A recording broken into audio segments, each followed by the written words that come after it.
evening, everyone.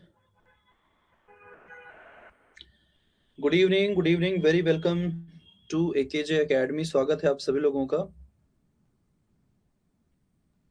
क्या मेरी आवाज पहुंच रही है आप सभी लोगों तक? मुझे देख पा रहे हैं, सुन पा रहे हैं सभी लोग? कैसे हो आप लोग? क्या हालचाल है? ओके, चलिए देखते हैं क्लास में कौन कौन लोग आ चुके हैं। आज है अपना स्ट्रेटजी सेशन।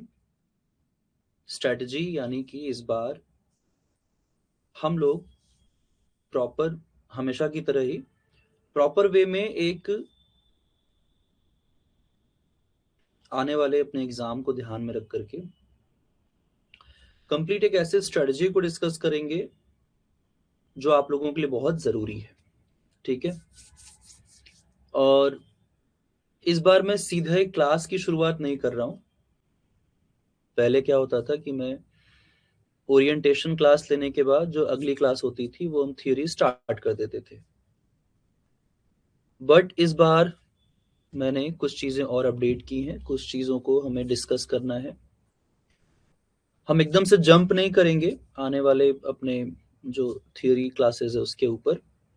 मुझे ऐसा लगता है कि एकदम से जंप करने में कहीं ना कहीं वो स्टूडेंट पीछे रह जा रहे हैं जो मतलब जिनको प्रॉपर एक अच्छी स्ट्रेटजी को समझने की जरूरत होती है स्टार्ट करने से पहले। देखिए, कहा भी गया है कि अगर आपने अपनी प्लानिंग कर ली है अच्छे से तो आपका काम आधा हो जाता है ना? तो हम लोग वही कर रहे हैं। आज मैं आप लोगों से कुछ स्ट्रेटजी डिस्कस करूंगा ज्योग्राफी को लेकर के। हमें क्या अप्रोच रखना है, कैसे पढ़ना है, समय कितना हमारे पास है, उस टाइम को ध्यान में रख के पढ़ाई करनी है। अपने लाइफ में से वो जो रैंडम टाइम है ना पढ़ाई का, वो निकाल देना है। एक डिसिप्लिन हमें डेवलप करना है, एक अनुशासन अपनी रोजमर्रा की जिंदगी में पढ़ाई को लेकर के, स्टडी को लेकर के। ठीक है, तो इन्हीं सब के ऊपर आज हम डिस्कशन करेंगे। कुछ चीजें, छोटे छोटे चीजें मैंने पॉइंट आउट नोट किए हुए हैं, तो मैं आप लोग को बताऊंगा डेफिनेटली।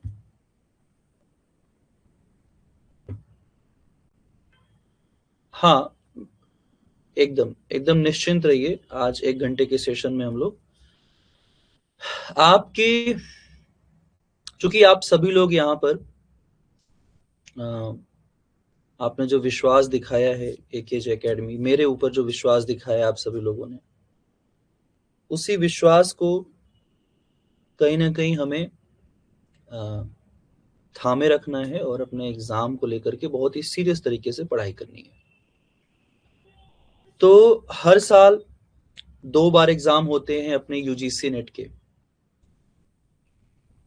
ठीक है, आप अभी जिस भी स्टेट ऑफ माइंड में हैं आप उसको अगले 1 घंटे तक के लिए छोड़ दीजिए और जो मैं बोल रहा हूँ बस उसके ऊपर फोकस करिए। देखिए, बेशक मैं ऑनलाइन पढ़ाता हूँ आप लोगों को, घर से मैं पढ़ा रहा हूँ, घर से आप पढ़ रहे हो, है ना?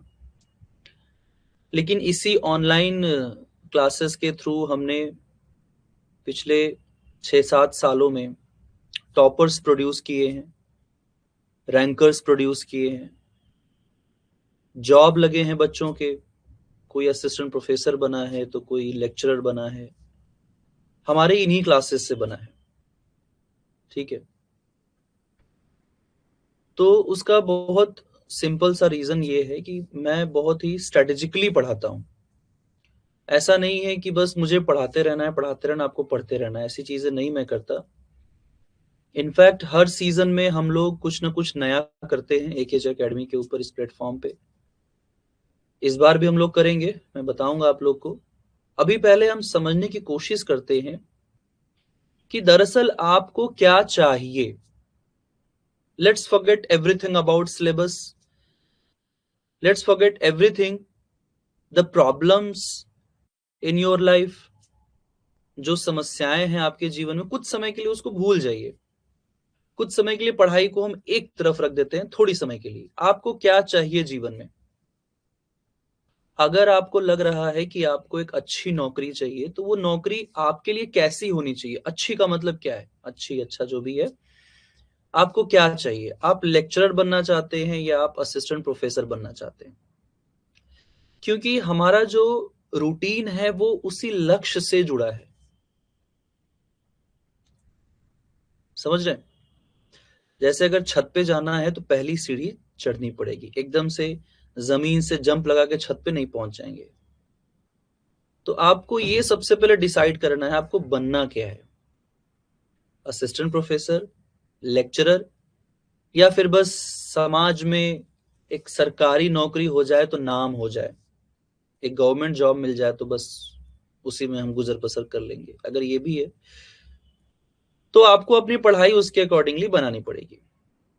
अब यहां पर सवाल ये पैदा होता है कि आप कितने सीरियस हैं।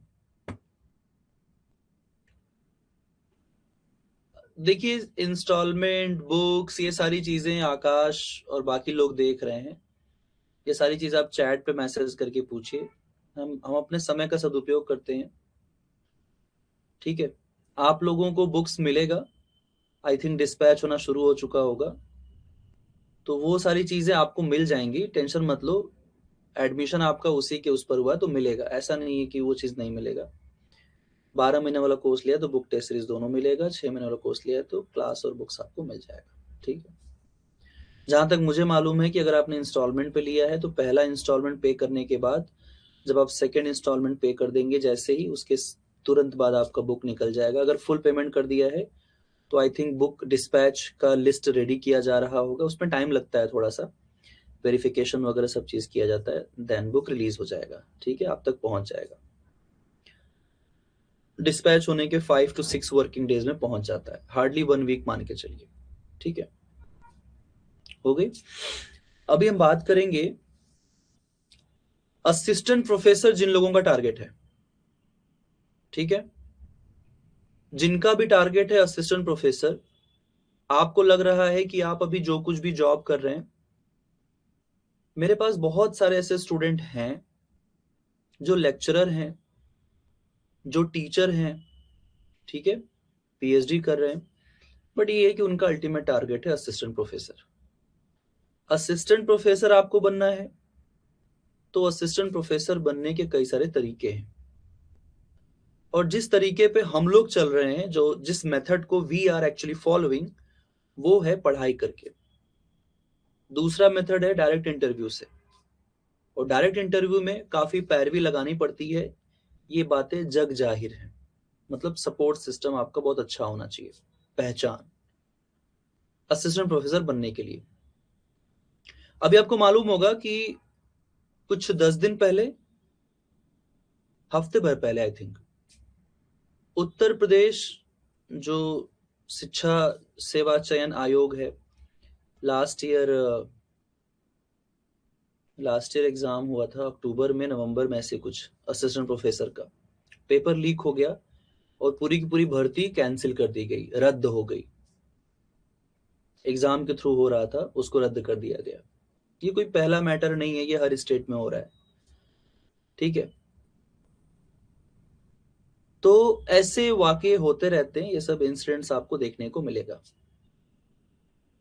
सरकार बहुत गंभीर नहीं है हम सभी स्टूडेंट्स के लिए, बहुत, गवर्नमेंट को कोई फर्क नहीं पड़ता है। इस बात को आप लोग एकदम बस बैठा लीजिए दिमाग में कि गवर्नमेंट कुछ नहीं करेगी स्टूडेंट्स के लिए।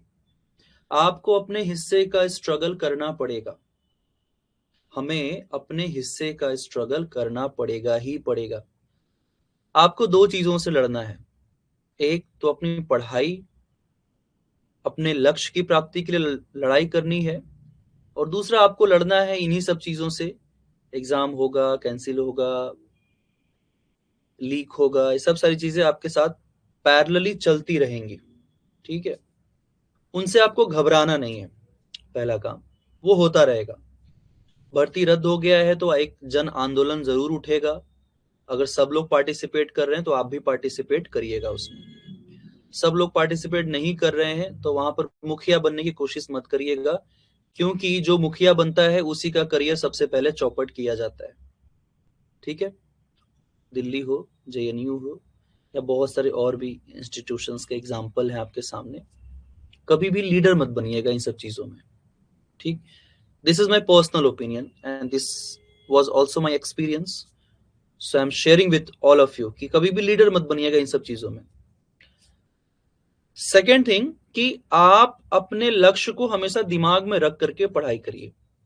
आप रात को सोने जा रहे हैं तो आपके दिमाग में होना चाहिए कल सुबह आप उठोगे तो क्या करोगे, आपको ये पता होना चाहिए।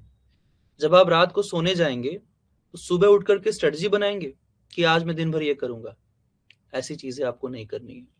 आपको रात को ही सोने से पहले अपनी कल की रूटीन को बना लेना है, कैसा भी रूटीन हो, पढ़ाई का हो, कामकाज का हो, कैसा भी हो, आपको बना लेना है। आपके जीवन का हर एक मिनट बहुत इंपॉर्टेंट है, स्पेशली इस एज में तो बहुत ही ज्यादा। ठीक है, तो अब बात करते हैं हम लोग मुद्दे की। मैंने देखा पेपर, इस बार का पेपर देखा आप सभी लोगों ने? इस बार का एग्जाम जो हुआ 3 जनवरी को, उसका पेपर देखा? कैसा लगा? आप में से बहुत सारे लोग यहाँ पे पढ़ाई कर रहे हैं। कैसा लगा पेपर को देखने के बाद? कितना नया लगा पेपर, या कितना जाना पहचाना लगा क्वेश्चन आपको? मैं आज आप लोगों से बात करूंगा और एक ऐसी स्ट्रेटजी हम लोग डिस्कस करेंगे जो आने वाले 4 महीनों में आपको पूरा करना है। ठीक है, तो पहले मुझे आपका ओपिनियन जानना है कि कैसा था, हाउ वाज एग्जाम?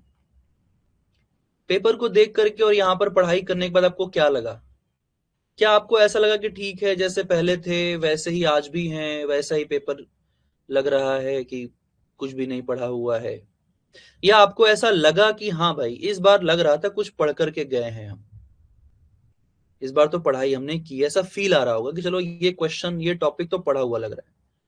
वो जो डेटा वगैरह है उसको छोड़ करके, डेटा के ऊपर मैंने कल यूट्यूब के ऊपर बहुत बातें की थी कि डेटा कैसे पूछा गया है। मैंने बताया भी कि कैसे थाईलैंड कंबोडिया के बीच में वॉर हुआ था, उसको हार्टलैंड से रिलेट कर दिया।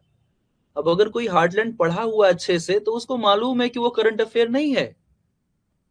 और अगर आप न्यूज़पेपर ढंग से पढ़ रहे हो, जो कि आपको पढ़ना चाहिए इस उम्र में, इस उम्र में आपके पेरेंट्स न्यूज़पेपर पढ़ते हैं, उनके किस काम का?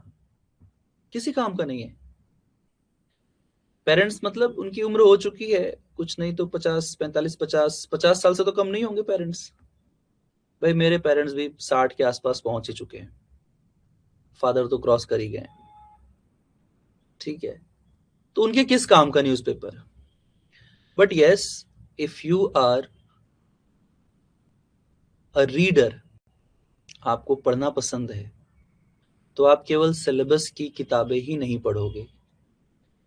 न्यूज़पेपर, समाचार पत्र, पत्रिकाएं पढ़ना आपका हैबिट होना चाहिए। मैं बहुत छोटा था, क्लास 6th 7th में जब था ना, तो मैं उस वक्त मैगजीन्स पढ़ता था। हम लोग के टाइम पे प्रतियोगिता दर्पण बड़ी चलती थी, अभी उसका क्रेज कम हो गया है। पीडी के नाम से बहुत फेमस था वो। न्यूज़पेपर पढ़ने में तकरीबन 6 किलोमीटर मॉर्निंग में साइकिल चला के जाता था। मतलब ऐसी आदत थी। स्कूल में क्लास 6 की बता रहा हूँ बात, क्लास 6 7 8 तक मैंने लगातार, मैं 6 किलोमीटर मॉर्निंग में उठता था और नित्य क्रिया के बाद सीधा न्यूज़पेपर पढ़ के आता था। और क्योंकि हम लोग क्या न्यूज़पेपर आता नहीं था, तो इसलिए हर जगह पहले न्यूज़पेपर होता भी नहीं था, अब तो घर घर पहुंच गया है। तो एक अच्छा जो रीडर है ना, एक अच्छा स्टूडेंट केवल अपने एग्जाम की किताबें नहीं पढ़ता है, बल्कि वो अपने एग्जाम से रिलेटेड जो चीजें हैं उसके ऊपर भी ध्यान देता है, इंटरेस्ट दिखाता है। अपने आप से पूछो कि क्या आपका इंटरेस्ट है वर्ल्ड पॉलिटिक्स में? पॉलिटिक्स मतलब वो राजनीति नहीं जो हम गली मोहल्ले में होते हुए देखते हैं। पॉलिटिक्स मीन्स वर्ल्ड अफेयर, दुनियादारी, दुनिया भर में क्या चल रहा है, कहाँ पे कौन सी घटनाएं हो रही हैं। क्या आपका इसमें इंटरेस्ट है? नहीं है तो उसे जगाइए, क्योंकि आपका सब्जेक्ट ज्योग्राफी है। आप हिंदी लिटरेचर या इंग्लिश लिटरेचर नहीं पढ़ रहे हैं, आप भूगोल के विद्यार्थी हैं। और भूगोल का विद्यार्थी अगर भूगोल को ही नहीं पढ़ेगा कंटेम्प्रेरी वर्ल्ड को नहीं जानेगा तो सारी थ्योरी की पढ़ाई बेकार है। ठीक है, जितने भी रिपोर्ट्स आते हैं, मैं दो न्यूज़पेपर पढ़ता हूं, पता है, मॉर्निंग में उठ करके। एक इंडियन एक्सप्रेस पढ़ता हूं और एक दैनिक भास्कर पढ़ता हूं। दैनिक जागरण भी कभी कभी जैसे बीच बीच में स्विच करता रहता हूं। इंडियन एक्सप्रेस इंग्लिश में बेस्ट है, द हिंदू भी बहुत बढ़िया है इंग्लिश में, और हिंदी में दैनिक जागरण अच्छा है और दैनिक भास्कर भी अच्छा है। ठीक है, बाकी आपके स्टेट में कोई रीजनल लैंग्वेज में अच्छा है तो आप उसे भी देख सकते हैं। महाराष्ट्र में मराठी में अच्छे अच्छे न्यूज़पेपर्स हैं, पंजाब में भी अच्छे अच्छे हैं, वेस्ट बंगाल में भी अच्छे अच्छे पेपर निकलते हैं रीजनल लैंग्वेजेस में, आप उन्हें भी देखें। अपना इंटरेस्ट अपने सब्जेक्ट में जगाने की कोशिश कीजिए, सबसे पहला काम। केवल सिलेबस पढ़ लेने से, मैं कह दूं इस बुक को पढ़ लो आपका जेआरएफ हो जाएगा, तो आप इसको भी ठीक से नहीं पढ़ पाओगे, आपको भी बोरिंग लगेगा। पढ़ाई बोरिंग है, 100% बोरिंग है पढ़ाई। और आप अगर पढ़ाई को बोरिंग बना दोगे तो रिजल्ट भी बोरिंग ही आएगा। तो इसलिए आप लोग, आज तो रात हो गया, कल सुबह होगा। अगर आपके इर्द गिर्द न्यूज़पेपर आता है, अच्छा न्यूज़पेपर लगवाइए। 6 रुपए हर दिन के, 5 रुपए, 6 रुपए, 7 रुपए हर दिन खर्च होते हैं, 250-300 रुपए महीने का खर्च होगा। इतना तो हम लोग चाय पानी नाश्ते में कहीं निकलते हैं तो खत्म हो जाता है। लेकिन अगर आप ये पैसे उस न्यूज़पेपर को पढ़ने में लगा दोगे तो आपको प्रॉफिट क्या होगा? नंबर 1, आप डेली अपडेटेड रहेंगे दुनिया में क्या हो रहा है। आप उन न्यूज़पेपर को पढ़िए जो इंटरनेशनल लेवल पे हो रही हैं। ठीक है, इंटरनेशनल पे अक्सर चर्चा में रहती हैं चीजें यूरोप की और अमेरिका की। यूरोप में क्या हो रहा है उसको जानिए, अमेरिका में क्या हो रहा है उसको जानिए। भारत के स्तर पर, मतलब नेशनल लेवल पे, हमारे यहाँ पॉलिटिक्स वो सत्ता पक्ष और विपक्ष वाला नहीं, राहुल गांधी क्या बोल रहे हैं, नरेंद्र मोदी क्या बोल रहे हैं, ये सब नहीं। हमारे देश के जो ऑफिशियल्स हैं वो कहाँ जा रहे हैं और वहां पे क्या डील हो रहा है, किस चीज को लेकर के डील हो रहा है, ये आपका ये आपका इंटरेस्ट होना चाहिए। ठीक है, तो इसको जानिए। कहीं पर वॉर हो गया, किस किस कंट्री के बीच में वॉर हो गया उसको जानिए। ये सब आपके ज्योग्राफी में, पॉलिटिकल ज्योग्राफी में आती हैं, करंट अफेयर्स। जो लोग बोलते हैं ना करंट अफेयर से पूछा गया है क्वेश्चन, पिछली बार भी एग्जाम में यही हुआ था। स्ट्रेट से रिलेटेड क्वेश्चन आया था, जल संधि से रिलेटेड क्वेश्चन पूछा था। तो सभी विद्यार्थी स्टूडेंट बोल रहे हैं कि सर करंट अफेयर से पूछा था, ये तो हमारे सिलेबस में है ही नहीं। भाई जब तुम सिलेबस के उस टॉपिक को गहराई से पढ़ोगे ही नहीं तो मालूम कैसे चलेगा कि आपके विषय का है या नहीं। तो पॉलिटिकल जियोग्राफी इसीलिए है, आप देखोगे पॉलिटिकल जियोग्राफी में मैंने क्या क्या आप लोग को पढ़ाया हुआ है ना। पॉलिटिकल जियोग्राफी में आप लोगों को जो पॉलिटिकल सिस्टम है पूरा वो तो पढ़ाया ही पढ़ाया है। हम केवल बस फ्रंटियर और बाउंड्री नहीं पढ़ते हैं, हम देखो उसमें हर प्रकार की चीजें, जो सबसे लास्ट वाली चीजें, जैसे जो क्षेत्रीय सहयोग संगठन है, regional cooperations, SAARC, ASEAN, OPEC, यूरोपीय संघ, बस पढ़ लिया कौन सा कंट्री है कब बना, बस पढ़ लिया खत्म। आपको उसके रीजनल लेवल पे जाके समझना पड़ेगा वहां का जियोग्राफी क्या है, वहां का ट्रेड कैसे होता है। यही नहीं, इंडियन ओशन से रिलेटेड क्वेश्चंस आ रहे हैं, इंडियन ओशन के सारे ट्रेड्स जो होते हैं वो बहुत बड़े स्तर पर हो रहा है। एटलांटिक ओशन के बाद सबसे ज्यादा व्यापार कहीं होता है तो वो इंडियन ओशन में होता है। अब अगर इसमें किसी स्ट्रेट का नाम पूछ लिया तो कहोगे आपके सर ये तो करंट अफेयर पूछ लिया। ये दिखाता है कि विद्यार्थी कितना गंभीर है अपनी पढ़ाई को लेकर के। दोष देना बहुत आसान है दूसरों को, खुद को 10 मिनट अगर आईने के सामने रख के खुद को 10 मिनट दोष दे लोगे आप, तो सारा मैटर वहीं क्लोज हो जाएगा, आपको किसी कल्प्रिट को नहीं ढूंढना पड़ेगा। तो मैं बस ये समझाना चाह रहा हूं आपको कल से आप सभी लोग न्यूज़पेपर पढ़ेंगे। क्या पढ़ेंगे? अंतरराष्ट्रीय स्तर पर क्या हो रहा है, ये आपको जानकारी होनी चाहिए। नंबर 1, आपको ये मालूम होना चाहिए आर्थिकी में क्या हो रहा है। हर न्यूज़पेपर में इकोनॉमिक्स का सेक्शन होता है, इकोनॉमी का, इकोनॉमिक्स नहीं, इकोनॉमी का होता है, आर्थिकी का, जहां लिखा रहता है ना, सोना आज इतने लाख रुपए, 100 रुपए बढ़ गया, चांदी गिर गया, धड़ाम हो गया, वही वाला जो आपका एकदम इंटरेस्ट इसमें होता नहीं है, उसको पढ़िए। अभी नहीं, जब आपकी नौकरी लग जाएगी ना, तब आप सारी चीजों को एक तरफ रखोगे और इकोनॉमी वाला वही पेज आप सबसे ज्यादा मन से पढ़ोगे जब आपकी नौकरी लग जाएगी तब। क्योंकि तब पैसे आएंगे, पैसा लगाना कहाँ है, खर्च कहाँ करना है, तब दिमाग आपका काम करेगा, अभी नहीं करेगा। कुछ चीजें एक उम्र के बाद आती हैं और एक अनुभव के बाद आती हैं, ठीक है। इसके अलावा आपको लगता है कि जो आर्टिकल्स निकलते हैं वो भी काफी अच्छे होते हैं, उसको भी पढ़ लेना चाहिए, ठीक है। तो पहला सलाह है मेरा आप लोगों को, अगर मान लेंगे तो अच्छी बात है, नहीं मानेंगे तो जून में फिर मैं यही बात बोलूंगा, न्यूज़पेपर लगा लीजिए, पढ़ लीजिए, फिर से मैं यही बोलूंगा।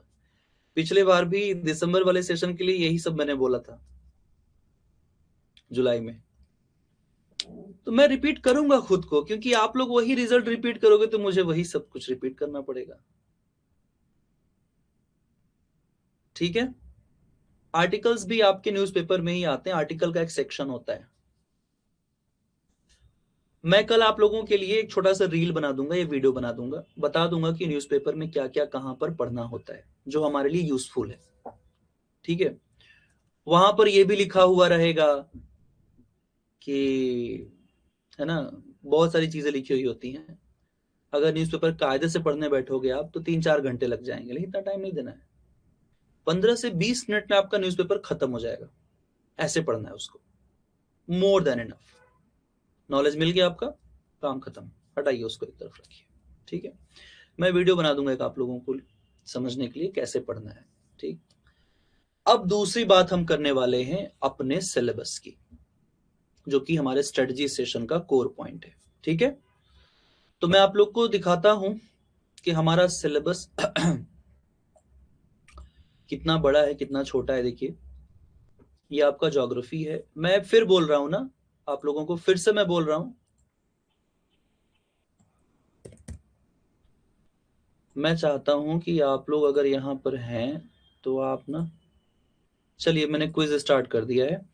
तो जिन लोगों ने इस बार का एग्जाम दिया है यस पे क्लिक करिए, जिन लोगों ने नहीं दिया है नो पे क्लिक करिए। देखिए नीचे आपको पोल दिख रहा होगा, जिसने those who have appeared in December 2025 exam, आप यस पे क्लिक करिए, नहीं दिया है नो पे क्लिक कर दीजिए, ठीक है।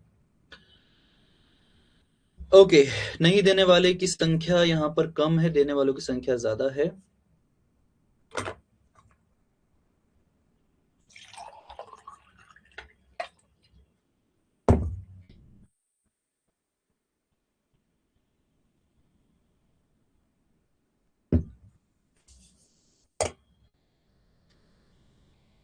समझ गया, ठीक है, ओके।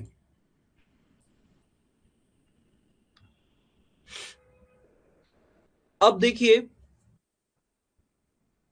मेरा एक क्वेश्चन है आप लोगों से,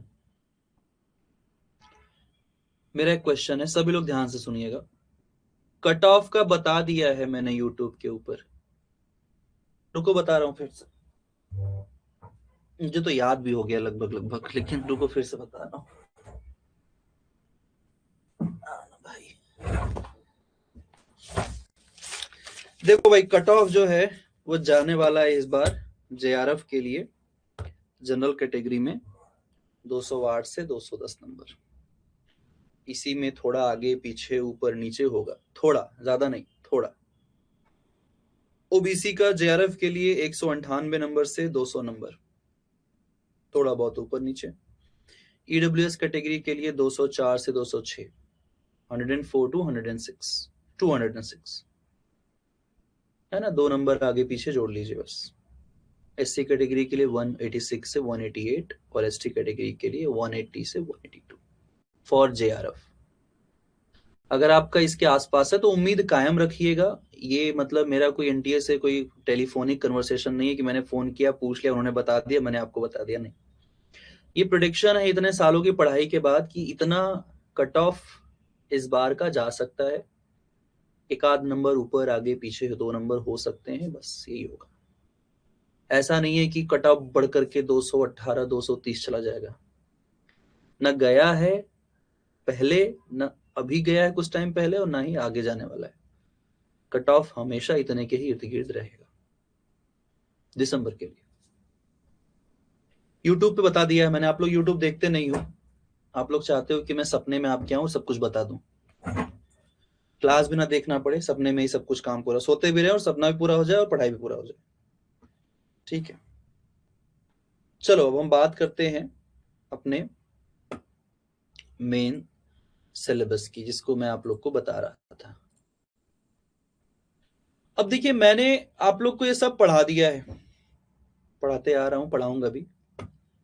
जियोमॉर्फोलॉजी है, क्लाइमेटोलॉजी है, ओशनोग्राफी है, एनवायरनमेंट है, पॉपुलेशन ज्योग्राफी है, सेटलमेंट ज्योग्राफी है, इकोनॉमिक ज्योग्राफी है, एग्रीकल्चर है, इंडस्ट्रियल है, geography of transport and trade है, रीजनल डेवलपमेंट है, कल्चरल सोशल ज्योग्राफी है, पॉलिटिकल ज्योग्राफी है, जियोग्राफिक थॉट है, जियोग्राफिकल टेक्निक है, और ज्योग्राफी ऑफ इंडिया है। ये सारा आप लोग को पढ़ाया जा चुका है, एक एक टॉपिक पढ़ाया जा चुका है, इसमें से एक भी टॉपिक छोड़ा नहीं गया आपके लिए, हर चीज पढ़ाया है मैंने। मतलब आप कहीं भी उंगली रखोगे, आंख बंद करके बताओगे सर ये पढ़ाया गया है, मैं बोलूंगा हाँ पढ़ा दिया है। तो सब कुछ आपको यहाँ पर मिल रहा है। डॉक्टर के पास दवाइयां हैं ढेर सारी, लेकिन सबके लिए एक ही दवा काम नहीं आती ना, हर रोग के लिए एक ही दवा काम नहीं आता है। कई बार कुछ कुछ उसमें बदलाव करने पड़ते हैं, है ना, उनमें बनाना पड़ता है, उसका कंपोजिशन, कॉम्बिनेशन बनाना पड़ता है। इस बार जो है मैंने ये सोचा है कि आप लोगों को एक टास्क दिया जाए, क्योंकि बिना टास्क के आप लोग पढ़ते नहीं हो। इसका एग्जाम्पल मैं आप लोग को देता हूं कि जब मैंने लास्ट ईयर अगस्त मंथ में चैंपियन टेस्ट सीरीज लॉन्च किया, डेली बेसिस पे मैं टेस्ट करवाता था, तो आप लोग डेली बेसिस पे पढ़ाई अच्छे से करते थे, है ना, क्योंकि आज ये टॉपिक का टेस्ट है तो आपने उस टॉपिक को जाके पढ़ लिया, कल इस टॉपिक का टेस्ट है तो आपने जाके उसको पढ़ लिया। क्यूरियस हो जाते थे कि सर कल कौन सा टेस्ट होगा, आज बता दीजिए। तो कहने का मतलब ये है कि जो काम सेल्फ स्टडी नहीं कर सकता, अगर उसे हम टास्क ओरिएंटेड करें तो हर काम पूरा हो सकता है। ठीक वैसे ही जैसे स्कूल में जब होमवर्क मिलता था अगले दिन, छड़ी के डर से कि टीचर कहीं पीट न दे इसलिए होमवर्क करके आते थे, टेस्ट होता था तो टेस्ट के लिए पढ़ाई करके आते थे। तो मुझे ये समझ में आया है कि आप में से बहुत सारे लोग ऐसे हैं जो एग्जाम के ठीक कुछ दिन पहले मुझे कॉल करके बोलेंगे, मैसेज करके बोलेंगे कि सर मैंने तो पढ़ाई ठीक से की ही नहीं, मैं परेशान हो गया घर में, मैं पढ़ नहीं पाया किसी कारण से, पर्सनल पर्सनल रीजन की वजह से कुछ इश्यूज आ गए, सर मुझे कुछ बता दीजिए जिससे मेरा एग्जाम क्लियर हो जाए। भाई लास्ट मोमेंट में तो कुछ नहीं हो सकता, अगर आपने पूरे 4-5 महीने पढ़ाई नहीं की है तो लास्ट मोमेंट पे कुछ नहीं हो सकता। मेरे से उम्मीद मत रखिएगा आप लोग कि मैं, आप मुझे कॉल मैसेज करेंगे कि सर मुझे बता दो मैं कैसे एग्जाम क्वालिफाई कर लूं, तो मैं नहीं बताऊंगा। क्योंकि ये एग्जाम कोई छोटा मोटा एग्जाम नहीं है, इसका सिलेबस बहुत बड़ा है। आप जो सोचते हैं उससे भी ज्यादा बड़ा है। और सबसे जरूरी बात है कि क्या आपके अंदर वो क्षमता है इतने बड़े सिलेबस को लिमिटेड टाइम में खत्म कर पाने का। अगर है तो ये एग्जाम आपके लिए है, आप इस एग्जाम के लिए बने हैं, और आपका जीवन ये एग्जाम सुधार देगा, ये बात भी बिल्कुल ठीक बैठती है। अगर आप एक आध नंबर से 2 नंबर से आगे पीछे रह जा रहे हैं तो इसमें आपकी गलती नहीं है। कई बार ऐसा हो जाता है, मेरे साथ हुआ है, जब मैं एग्जाम देता था तो कभी 1 नंबर से, कभी 2 नंबर से, कभी 3 नंबर से एग्जाम रह जाता था। लेकिन अगर आप अपने आप को कंसिस्टेंट नहीं रखोगे, कुछ नहीं होगा। 6 महीना बीत जाएगा, फिर से आप अगले साल फिर मेरे साथ यहां बैठोगे। तो देवियों और सज्जनों, आप सभी लोग सुनिए, अब आपको करना क्या है। आप सभी लोगों को अपने इस पूरे सिलेबस के हमारे क्लासेस से डोंट गो विद दिस, यहां पे क्या लिखा है, यहां पे क्या लिखा है, इससे नहीं, हमारी क्लासेस से जो मैंने आप लोगों को पढ़ाया है। जैसे अगर जियोमॉर्फोलॉजी में टोटल कितने टॉपिक मैंने पढ़ाए हैं, तो 16 टॉपिक पढ़ाए हैं। क्लाइमेटोलॉजी में 13 टॉपिक मैंने पढ़ाए हैं। नंबर ऑफ क्लास नहीं बोल रहा, टॉपिक की बात कर रहा, क्लासेस ज्यादा हो सकती हैं, ठीक है, क्योंकि कई बार एक ही टॉपिक को 2 क्लास में 3 क्लास में पूरा करना पड़ता है। ज्योग्राफी ऑफ इंडिया का एग्जांपल दूंगा मैं। ज्योग्राफी ऑफ इंडिया में जो उसकी फिजियोग्राफी है इंडिया की, वो 6 क्लास में पूरी हुई है, इतना वास्ट है वो। ज्योग्राफी ऑफ इंडिया का सबसे बड़ा टॉपिक है भारत का जो भूआकृति विन्यास है, यानी कि जो फिजियोग्राफी है। ड्रेनेज वाला जो क्लास था वो 4 क्लास में पूरा हुआ, टॉपिक एक ही लेकिन 4 क्लास में पूरा हुआ, इतना बड़ा था वो। 1 घंटे पढ़ते थे हम लोग, 1 घंटे, सवा घंटे, 1.5 घंटे। तो मैं वहां पर, यहां पर मैं टॉपिक की बात कर रहा हूं, क्लास की नहीं। अगर हम ये मान के चले कि हमारे पास ये नंबर्स मैंने लिखे हुए हैं, मैंने काउंट करके लिखा हुआ है, और ये काउंटिंग मैंने कहां से की है, उन बुक्स से जो आप लोगों के पास या तो है, जो हम लोग पढ़ते हैं इन बुक्स से, ये बुक हो गया, या फिर ये बुक हो गया, है ना, या फिर मॉडल एंड थ्योरी हो गया, राइट। तो अगर आप इनको देखें तो इन्हीं बुक्स के इन टॉपिक को हमने काउंट किया है, काउंटिंग में आया है ये सारे नंबर्स। इसमें मैंने एक यूनिट और ऐड कर दिया है, क्योंकि मैं मॉडल एंड थ्योरी अलग से पढ़ाता हूं। जियोमॉर्फोलॉजी का आधा टॉपिक तो हम मॉडल एंड थ्योरी में कवर करते हैं, तो ये हमारा 11th यूनिट हो जाएगा। ये बहुत सिंप्लीफाइड तरीके से मैंने बताया है। इस बार का एग्जाम दिया आप लोगों ने, कितने क्वेश्चन आए थे मॉडल एंड थ्योरी से? अगर अभी काउंट करने जाए हम लोग तो 20 से कम क्वेश्चन नहीं आए थे, 20 से कम क्वेश्चन मॉडल एंड थ्योरी से नहीं आया था। इतना इंपॉर्टेंट चैप्टर है वो, इसीलिए हम लोग उसको अलग से पढ़ते हैं, क्योंकि वो हाई स्कोरिंग यूनिट है। अगर आपकी कमांड उस पर बन गई तो आपको 40 नंबर मिल जाएंगे, 40 मार्क्स, 20 क्वेश्चंस के अप्रोक्सीमेटली आता है। 15 से कम तो कभी नहीं आएगा, 15 से क्वेश्चन कभी नहीं आएगा, उससे कम, उससे ज्यादा ही रहेगा। इसलिए मैं अलग से पढ़ाता हूं। आप लोग को समझ में आ गया होगा कि मॉडल एंड थ्योरी हम अलग से क्यों पढ़ते हैं। इसमें टोटल नंबर ऑफ जो टॉपिक है वो लगभग 30 है, ठीक है। तो कुल मिला करके जब हम इन सारे टॉपिक्स को इन यूनिट से ऐड करते हैं, मैंने पहले ही लिख दिया है ताकि समय बचे, लिखने में वेस्ट ना जाए टाइम। मैंने लिख दिया है कि टोटल नंबर ऑफ टॉपिक हो जाते हैं 229 including model and theory. Round figure करते हैं तो 230 मान लेते हैं, एक टॉपिक ऊपर नीचे हो जाएगा, ठीक है।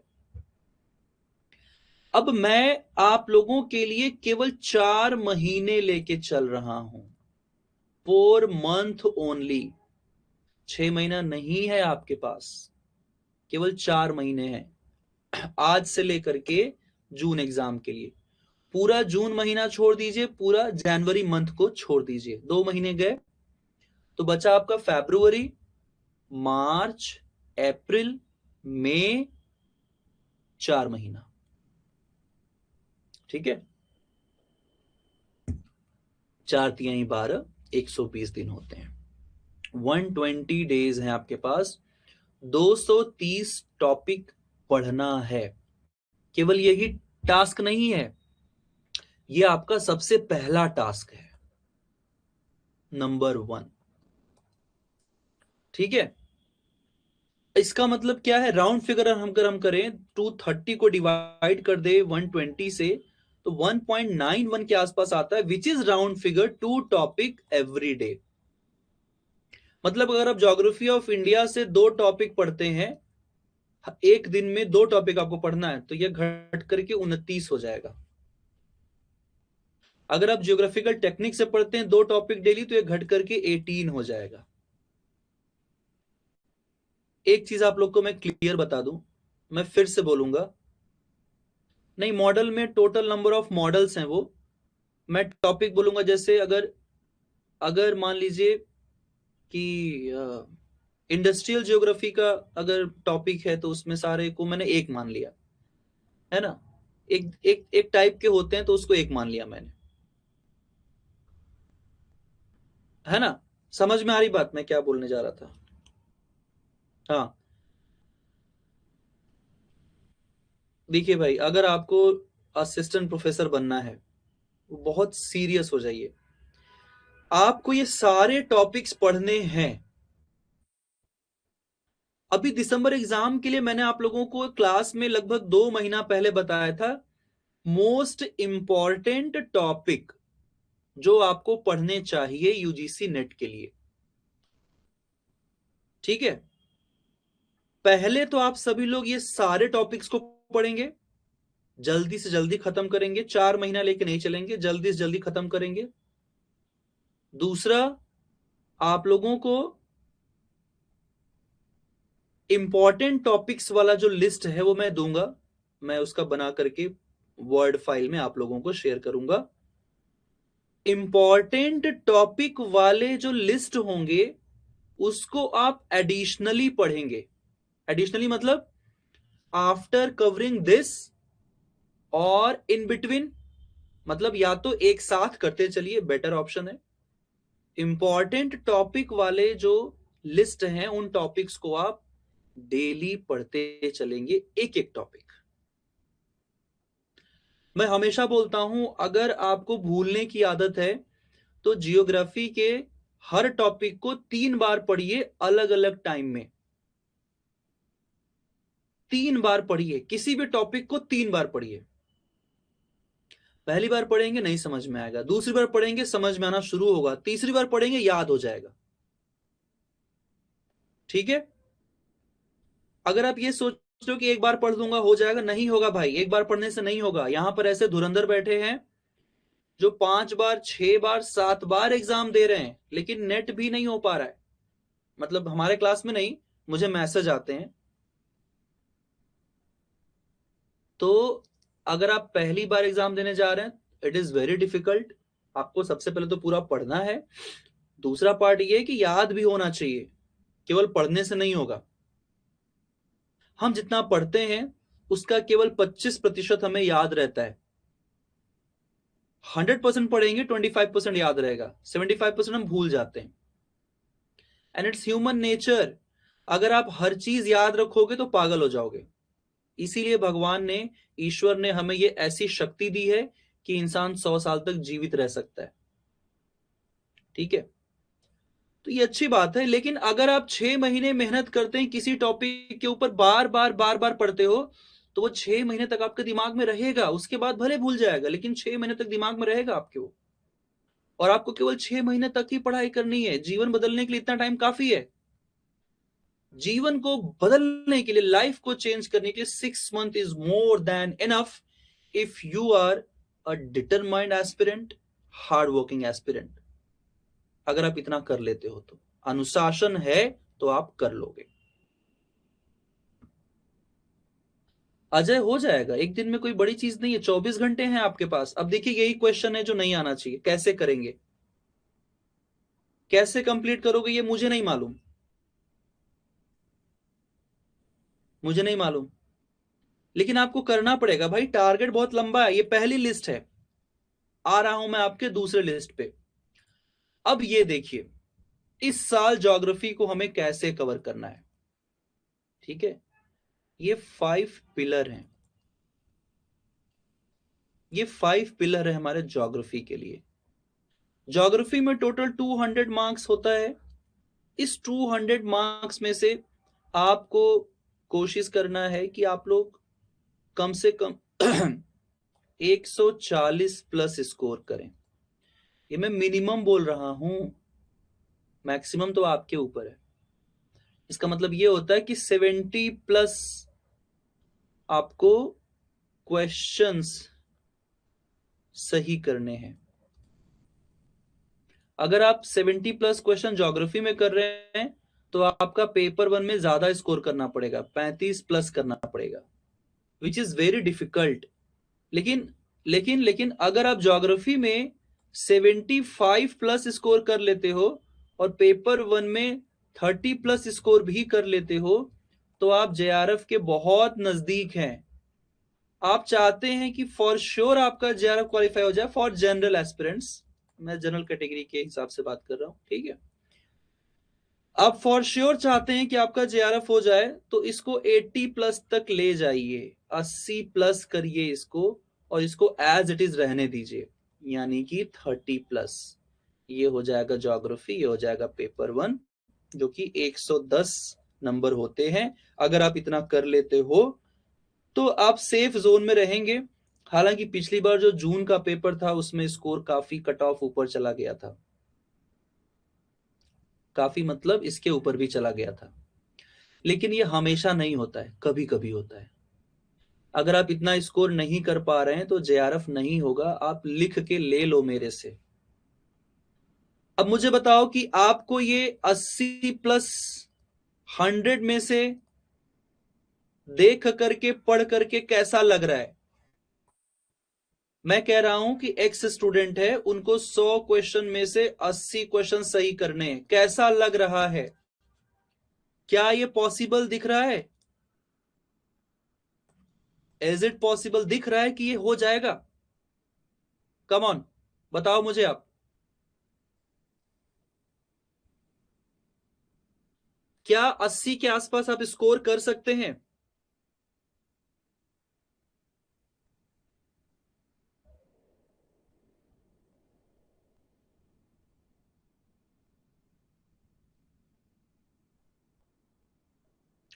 नितिन, पढ़ाई को घंटे से मत तौलिए, पढ़ाई को क्वालिटी से तौलिए। आपको विश्वास है कि आप पढ़ सकते हो, कर सकते हो, बिल्कुल हो जाएगा, सब कुछ पॉसिबल है। लग रहा है कर सकते हो आप? देखिए भाई, एकदम ईमानदारी से बताइए, मैं कोई ऐसी चीज आपसे नहीं पूछ रहा जो पहले के एस्पिरेंट्स ने अचीव नहीं किया है। किया है, जो टॉप रैंक में आते हैं ना वो 80 प्लस करते हैं। टॉप 10 में आप सोचो कि मुझे टॉप 10 में आना है, मैं पिछली क्लास में मैंने बोला था ना कि सबसे हाईएस्ट सोचिए, जहां तक आपका सोच जा सकता है वहां तक जाइए। अगर आपको लग रहा है, अगर आपको लग रहा है कि हाँ आप 80 प्लस कर सकते हो, देखो भाई, आप अपने कैटेगरी के हिसाब से सोच रहे हो तो मैं आपको रोकूंगा नहीं, लेकिन आप कैटेगरी वाइज मत सोचिए।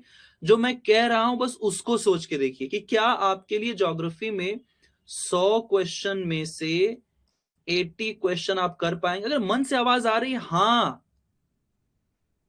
हाँ मैं कर सकता हूं, यस मैं कर सकता हूं, अगर आवाज आ रहा है, लेकिन अगर आप रोक रहे हो खुद को, लग रहा है कि मेरा तो स्कोर 60 ही जा रहा है, मेरा तो स्कोर 50 ही जा रहा है, मैं तो 55 पे ही रुक जा रहा हूं, मैं तो 65 पे रुक जा रहा हूं, मेरा तो 70 के ऊपर जा ही नहीं रहा है, तो मैं 80 कैसे लाऊंगा? अगर ये आपके मन में प्रश्न आ रहा है तो उसका सॉल्यूशन भी मैं बताऊंगा। लेकिन सबसे पहले अपने मन से ये आवाज आपके आनी चाहिए, जैसे होता है ना, विश्वास है मुझे।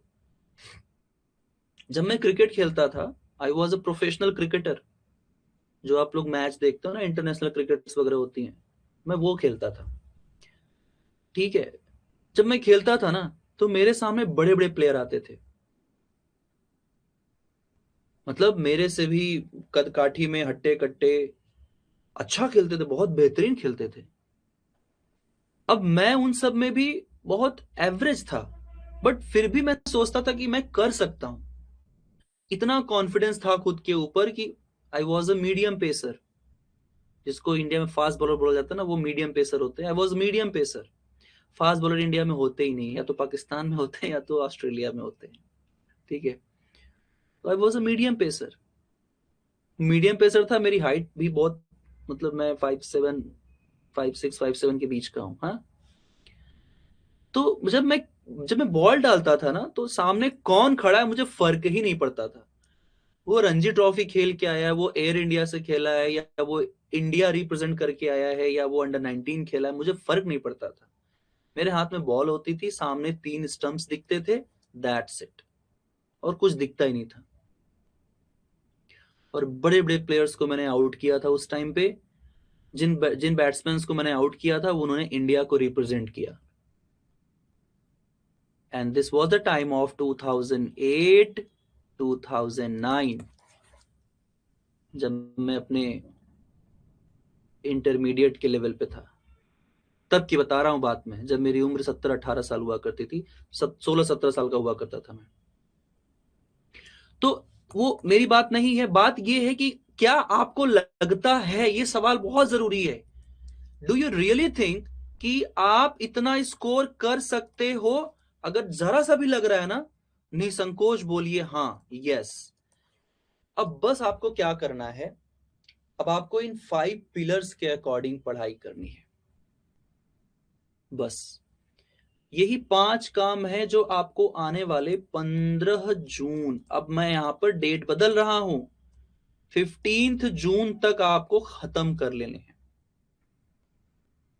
ठीक है, डेट मैंने बढ़ा दिया।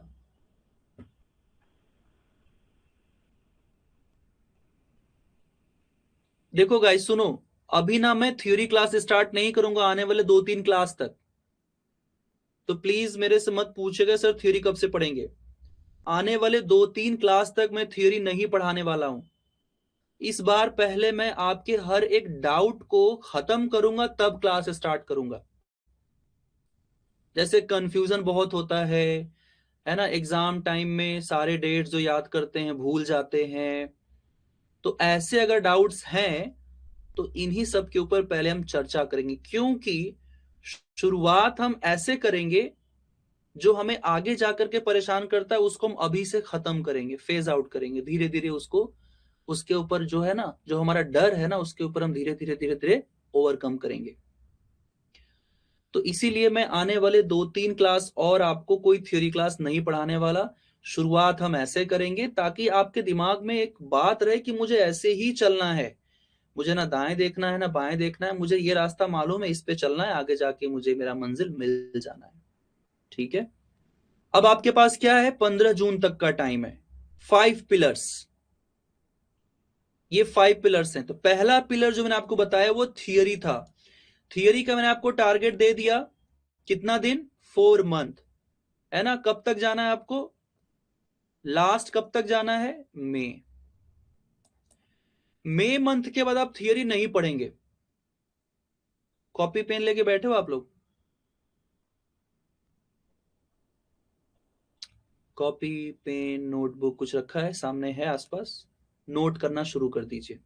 लिखिए वहां पे आज का डेट, 16 जनवरी 2026, टारगेट जून JRF 2026 लिखिए।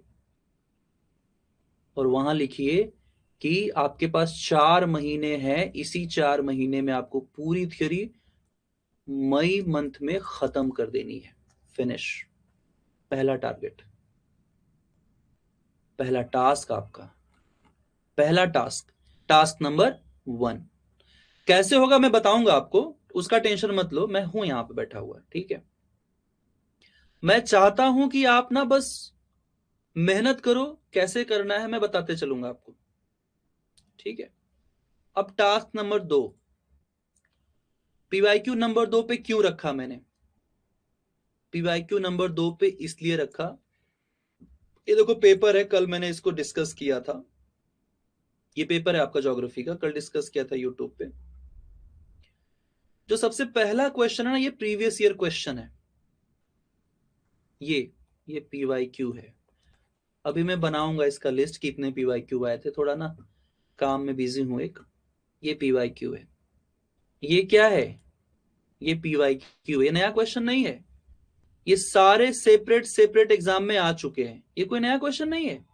अब अगर साउथ से नॉर्थ पूछ लिया तो क्या ही नया पूछ लिया, आप लोगों को तो मैंने प्लेट का पूरा लोकेशन मैप दिया हुआ है, प्लेट का लोकेशन मैप।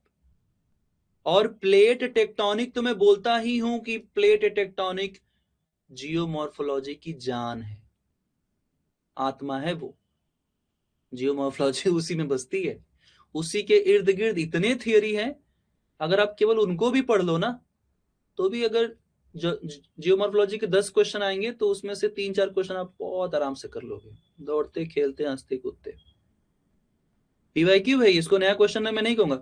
अब अगर मैं यूट्यूब पे बोलूंगा तो आ जाएंगे कुछ लोग, बोलेंगे आप तो बड़ा चढ़ा के बोल रहे हैं। वहां पे मैं नहीं बोल सकता, वहां पे लोगों को स्पून फीडिंग वाली आदत है। अब ये कोई नया क्वेश्चन थोड़ी है, ये भी पीवाईक्यू है।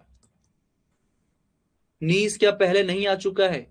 एंथ्रेसाइट, क्वार्टजाइट, मार्बल, ये सब पहले आ चुके हैं एग्जाम में, कुछ नया नहीं है ये।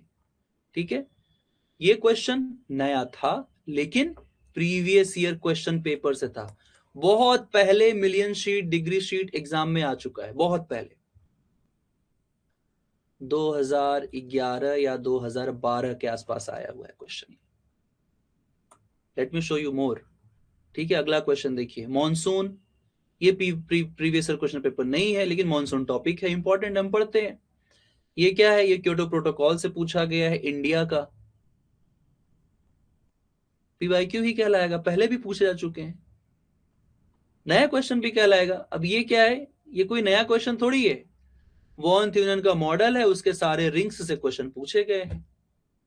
अब आपको मालूम, पेपर आउट है, आपको मालूम है कि यहां से क्वेश्चन आ रहा है, तो आप अगर इसको गलत करके आओगे तो ये जो आप दिमाग में सोच रहे हो ये आपसे दूर चला जाएगा। गलती करोगे तो उसका खामियाजा भुगतना पड़ेगा आपको। ठीक है, ये थोड़ा सा नया क्वेश्चन बनाया है लेकिन स्टेटमेंट्स वही हैं जो हम पढ़ते आए हैं। ये भी देखिए एक तरीके का क्वेश्चन ही है बट थोड़ा डिफरेंट टाइप का बनाया है। तो पीवाईक्यूज आए हैं, काफी सारे पीवाईक्यूज, अभी हम इसको अलग से एनालिसिस करेंगे, इसकी हम एक अलग क्लास रखेंगे और पूरे क्वेश्चन पेपर को केवल हम स्टडी करेंगे, क्या पूछा है। ये नहीं कि ये गलत है कि वो सही है, नहीं, हम केवल ये पढ़ेंगे क्या पूछा है क्वेश्चन, ऐसा टॉपिक कहां से आया है क्वेश्चन, ये केवल हम स्टडी करेंगे। And then we will start, है ना, हमारा जो थियरी होगा वो स्टार्ट होगा। ठीक है, तो पीवाईक्यू आपको करना है इसलिए नहीं कि previous year question paper repeat होते हैं, बिल्कुल नहीं हुए हैं। आप देख रहे हो कि रिपीट हुआ है, मैं फिर भी बोल रहा हूं नहीं रिपीट होते हैं, मान लीजिए, ठीक। इसलिए क्योंकि प्रीवियस ईयर क्वेश्चन पेपर से आपको मालूम होता है कि हमारे एग्जाम में कैसे कैसे क्वेश्चंस आ चुके हैं किसी टॉपिक से। ठीक है, होरक्रक्स ऑफ ज्योग्राफी बुक आप लोग के पास होगा ही, थर्ड एडिशन। नहीं होगा तो आप अभी एडमिशन लिए हैं तो बुक आपके पास जाएगा। टेस्ट सीरीज में पीवाईक्यूज दिए हुए हैं, वहां पर है पूरा पीवाईक्यूज। दो सोर्स है हमारे पास, एक टेस्ट सीरीज फॉर्मेट में, एक बुक फॉर्मेट में है, आप किसी भी फॉर्मेट से देख लेना। ठीक है, previous year question paper ignore नहीं करना है। कैसे व्हाट्सएप पे मैसेज आता था पहले, अगर आपने ये पोस्ट अगले 11 लोगों को फॉरवर्ड नहीं किया, है ना, या अगर आपने ये पोस्ट 11 लोगों को फॉरवर्ड कर दिया तो आपकी मनोकामना पूर्ण हो जाएगी। तो वो यही पीवाईक्यू है। अगर आपने पिछले 10 साल का पीवाईक्यू सॉल्व कर लिया तो आपकी जेआरएफ की मनोकामना पूर्ण हो जाएगी। ठीक है, बहुत अच्छा सवाल पूछा है अजय ने, पीवाईक्यूज कब करने हैं।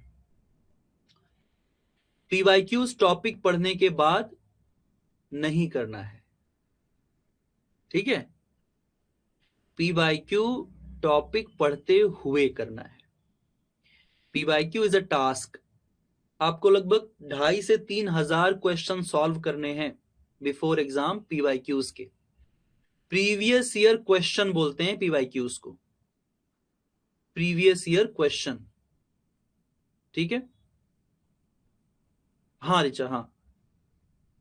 तो आप लोगों को पीवाईक्यूज लगाना है, मतलब लगाना है, कब से लगाना है मैंने बता दिया, आप जब से थ्योरी पढ़ना शुरू करेंगे आप पीवाईक्यू सॉल्व करना शुरू कर देंगे। ठीक है, अब तीसरे नंबर पर आता है टेस्ट सीरीज। टेस्ट सीरीज आप लोग के पास है, आपने इनरोल किया होगा। टेस्ट सीरीज में न्यू क्वेश्चंस हैं, लेवल आपको थोड़ा हार्ड लग सकता है क्योंकि अगर एग्जाम 19 लेवल का है तो हमने टेस्ट को 20 लेवल का रखा है, बढ़ा करके, ठीक है, बढ़ा करके रखा है, क्योंकि जब तक आप टफ क्वेश्चन नहीं सॉल्व करेंगे तब तक आपको क्वेश्चन सॉल्व करने का टेम्परामेंट डेवलप नहीं होगा। टेस्ट सीरीज में इस साल हमने बहुत क्वेश्चन नया डाला है, बहुत मतलब पूरा ही क्वेश्चन नया है। जून एग्जाम के लिए टेस्ट सीरीज में अभी हम और क्वेश्चंस ऐड करना शुरू करेंगे जनवरी मंथ से ही, ठीक है। तो जो टेस्ट सीरीज होगा इसमें पेपर 1 का भी पेपर और ऐड होगा और ज्योग्राफी का भी क्वेश्चन और ऐड होगा। इस बार मैं आप लोग को ज्योग्राफी में कोशिश करूंगा यूनिट वाइज ज्यादा दिया जाए, यूनिट वाइज न्यू क्वेश्चंस, इसको मैं एमसीक्यू लिखूं बेटर रहेगा, न्यू क्वेश्चंस आपको ज्यादा दिए जाएं, इस बार कोशिश रहेगी। इस बार फुल लेंथ जो है वो 20 नहीं रहेगा, 20 तो है ही, मतलब 20 इस महीने पूरा हो जाएगा, मैं करा दूंगा। लास्ट मंथ तक मैंने एग्जाम से पहले पहले 16 करवा दिए थे, 4 रह गए थे वो बन गए हैं, उनको मैं अभी इसी मंथ में आपको मिल जाएगा हार्डली, या इस मंथ में 2-3 तो मिल ही जाएंगे, ठीक है। 4 टेस्ट और बन गए हैं फुल लेंथ। फुल लेंथ इतने नहीं रहेंगे, 20 ऑलरेडी हो जाएंगे आपके। मैं कोशिश करूंगा कि जून तक 10 फुल लेंथ टेस्ट में और ऐड कर दूं, तो लगभग 30 फुल लेंथ टेस्ट आपके और हो जाएंगे, मतलब 3000 क्वेश्चन आपके फुल लेंथ से हो जाएंगे। और यूनिट वाइज जो क्वेश्चन पेपर आपका होगा, मतलब हर यूनिट के ऊपर, कहां गया, हर यूनिट के ऊपर हम लोग 50 क्वेश्चंस का सेट कर रहे हैं ना, तो यही चलता रहेगा हर यूनिट के ऊपर। तो अभी तक केवल 10 यूनिट के 10 टेस्ट हैं इसमें, इसमें मैं कोशिश करूंगा कि जून तक मैं आप लोगों को कम से कम 2 सेट और दे दूं एक एक यूनिट से, ठीक है। तो अगर हम 2 करेंगे तो 10 दूना के कितना हो गया, 20 सेट और हो जाएगा। 20 सेट का मतलब हो गया 1000 क्वेश्चन यूनिट टेस्ट से हो जाएगा। बात समझ में आई? तो इतने टेस्ट में और ऐड करवा दूंगा इस बार, ताकि आपको एक और अच्छा अभ्यास मिल जाए। तो नंबर 3 पे जो अपना टेस्ट सीरीज है, अब ये बात आती इसको अटेम्प्ट कब करें। देखिए, टेस्ट सीरीज के क्वेश्चंस को आपको एग्जाम तक लगाते रहना है, बात समझिएगा। चूंकि इसमें ऑप्शन है कि आपने जो भी थ्योरी पढ़ा, सपोज आपने पढ़ लिया ओशनोग्राफी, तो आपके पास यहां टेस्ट सीरीज में ऑप्शन रहेगा ओशनोग्राफी के क्वेश्चंस को सॉल्व करने का। आप जाइए और ओशनोग्राफी के क्वेश्चंस को सॉल्व करिए। आपने ज्योग्राफी ऑफ इंडिया पढ़ लिया, आप जाइए टेस्ट सीरीज में ज्योग्राफी ऑफ इंडिया के क्वेश्चंस को सॉल्व करिए। ये ऑप्शन आपके पास रहेगा, क्योंकि यहां पर टॉपिक वाइज यूनिट वाइज ऐसे करके टेस्ट दिए जा रहे हैं।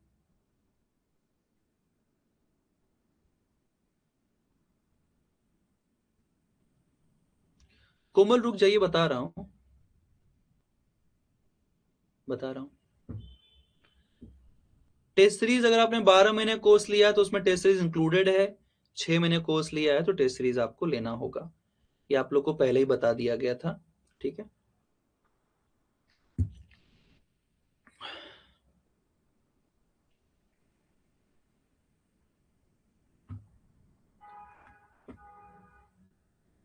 यहां तक समझ में आया आपको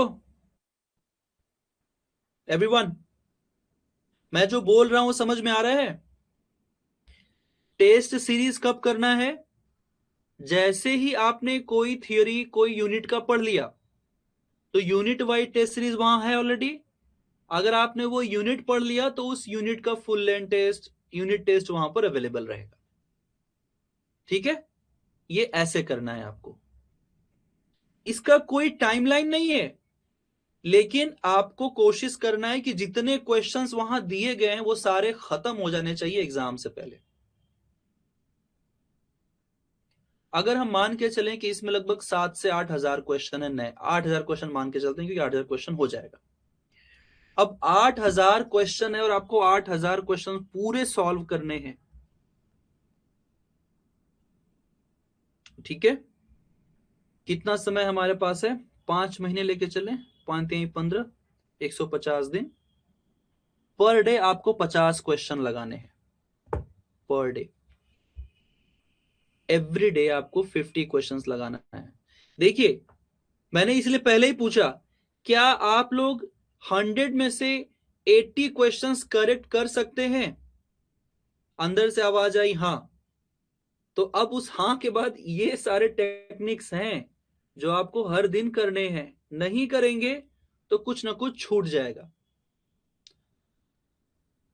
अब देखिए, होता क्या है, हम एक रूटीन तो बनाते हैं लेकिन उसे हम स्ट्रिक्टली फॉलो नहीं कर पाते।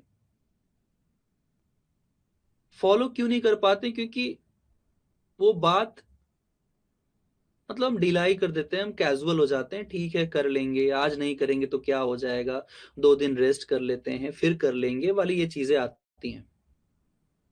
क्या हो जाएगा अगर आप 2 दिन सॉल्व नहीं करोगे 50 क्वेश्चन? तो तीसरे दिन आपको 150 क्वेश्चन सॉल्व करना पड़ेगा, 2 टॉपिक पूरा करना पड़ेगा, क्लास भी करनी पड़ेगी, PYQ भी लगाना पड़ेगा।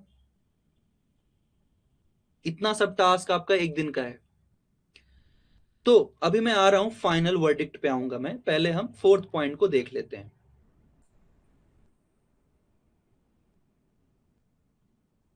हाँ, पेपर में बताऊंगा बिल्कुल।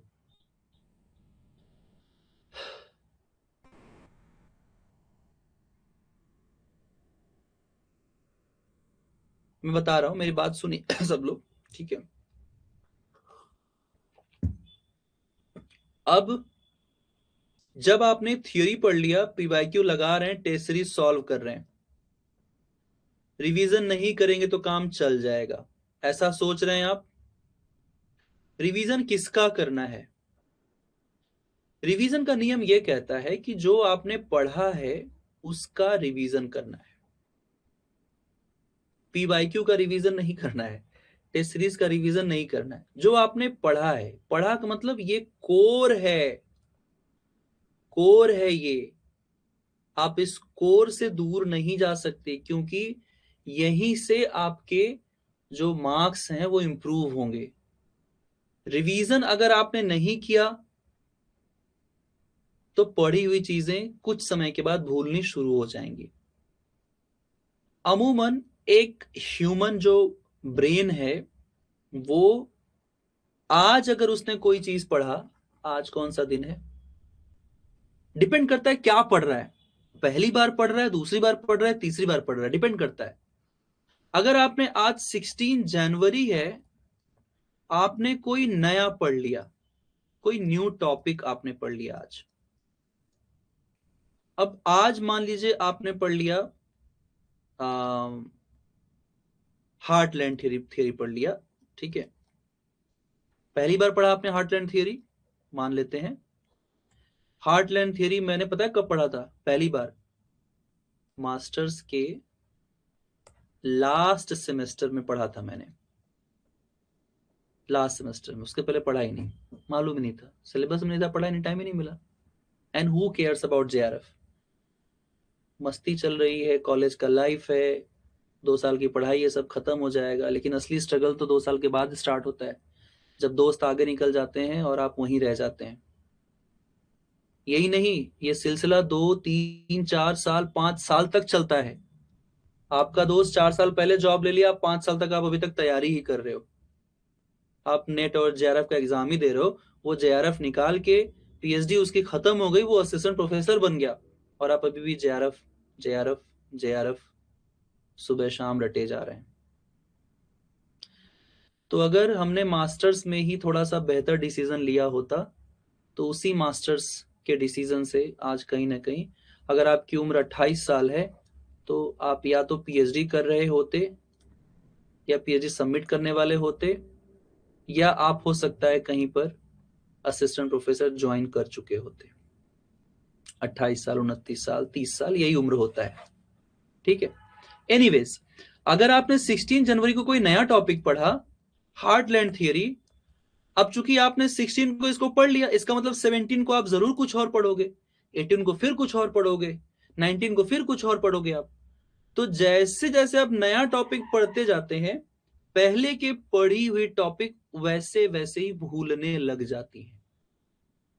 तो रिवीजन का यानी कि पुनरावलोकन का नियम, लॉ ऑफ रिवीजन, ये कहता है कि जब भी आप कोई नया टॉपिक पढ़ें, न्यू टॉपिक जब भी पढ़ें, आप कोशिश करें कि उससे रिलेटेड शॉर्ट नोट्स बना लें। शॉर्ट नोट्स का मतलब होता है एक पेज में लिखी हुई बात को एक लाइन में लिख देना, 2 पेज की लिखी हुई बात को 2 लाइन में लिख देना। क्या आपके अंदर ये कला है? क्या आपके अंदर ये आर्ट है? खुद से लिखना, चैट जीपीटी से नहीं लिखवाना है, खुद से लिखना है। ये नहीं कि पिक्चर लेके चैट जीपीटी को दे दिया, बोल दिया इसको समरी बना दो। अरे ये वो कर रहा है, उसका ब्रेन तेज होगा, आपका थोड़ी, आप तो वैसे ही डम रह जाओगे फिर। This is at your and. आप क्या करेंगे? आपने आज पढ़ा हार्टलैंड थियरी, तो हार्टलैंड थियरी की मोटी मोटी बातें आप 3 से 4 या बहुत गया तो 5 लाइन में नोट कर लीजिए, 5 लाइन मैक्स, उसके ऊपर नहीं जाना चाहिए। अब अगर आप रिवीजन करने बैठोगे तो क्या करोगे? जो पूरी थियरी पढ़ी थी वो पढ़ने जाओगे वापस, उतना ही टाइम फिर से लगेगा। जो क्लास मैंने करा दिया फिर से वो क्लास देखने जाओगे आप 1x 2x 3x मोड में, वो भी अच्छी बात नहीं है। फिर जो ये बुक्स आपको मिलेंगी, इन बुक्स के चैप्टर्स में जाके पढ़ोगे आप उसको, ये भी अच्छी बात नहीं है। रिवीजन का नियम ही यही है कि आपने जो कुछ पढ़ा जिस टाइम, उसका शॉर्ट नोट्स बनाते चलेंगे। अगर शॉर्ट नोट्स बनाते चलेंगे तो हर टॉपिक के नेचर के अकॉर्डिंग 3 लाइन का, 4 लाइन का, 5 लाइन का, 6 का, 7 या मैक्सिमम 10 लाइन का एक आपने शॉर्ट नोट्स बना लिया। अब यही शॉर्ट नोट्स आपको शॉर्ट पीरियड ऑफ टाइम में पढ़ लेना है, बस। इसी को हम रिवीजन कहते हैं। रिवीजन रिवीजन का मतलब ये नहीं है कि जितना चैप्टर आपने पहले पढ़ा दोबारा पढ़ने बैठे फिर से उसको रिवाइज करने लग गए, फिर से उसको पढ़ने लग गए। This will kill your lot of time and efforts and energy. मेरी बात समझ में आई आप लोग को?